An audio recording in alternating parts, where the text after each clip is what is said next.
Қайырлы күн, менің құрметті көрермендерім, менің арнама қош келдіңіздер.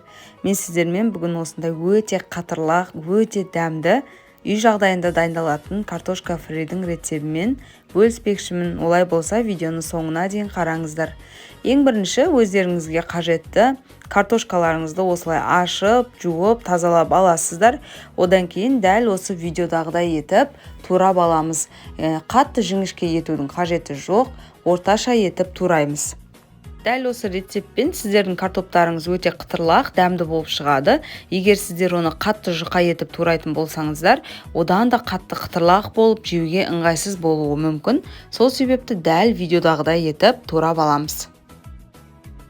Барлығын турап ыдысқа салып аламыз да, үстіне мұздай су құйып, жақсылап жуып, суын төгіп тастаймыз. Мұздай сумен жуып төгіп алғаннан кейін үстіне қайнаған су құямыз. Және де қайнаған суымыз өте қатты ыстық болмау керек, сәл ыстықтау болса жеткілікті. Үстіне бір ас қасық тұзды салып, тұзымыз жақсылап ерігенше араластырып, және де жарты сағатқа қоя тұрамыз. Тұз әдемі болып сіңуі қажет картопқа. Жарты сағат өтті, одан кейін мен осындай мата сүлгінің үстіне барлық картошкаларды алып, суы сіңуі үшін жайып осылай қойып қойдым. Одан кейін қағаз сүлгіге ауыстырып, тағы да жақсылап құрғатып сүртіп аламыз.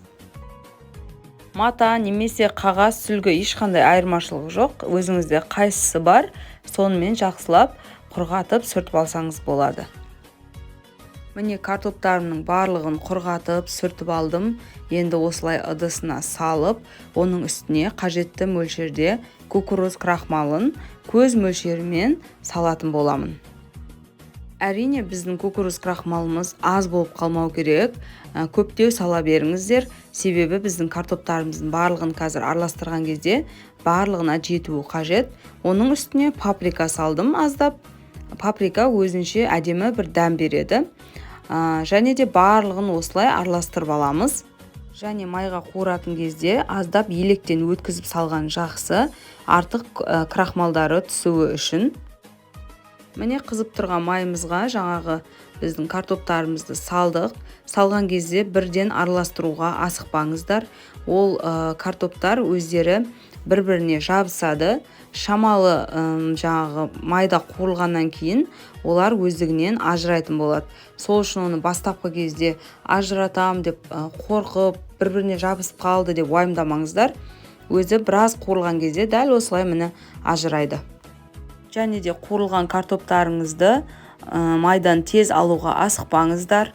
Міндетті түрде 10-15 минуттай ұзақ қуырылған жақсы. Сол кезде осындай сап-сары қатырлақ болып, әдем болып піседі. Мен қыздарыма дәл осы рецептпен үнемі жасап беремін. Тауысып, өте сүйсініп жеп қояды. Видеоны соңына дейін қараған болсаңыз, міндетті түрде лайк басып, комментарий жазып, каналға тіркеліп, достарыңызбен бөлісуді ұмытпаңыздар.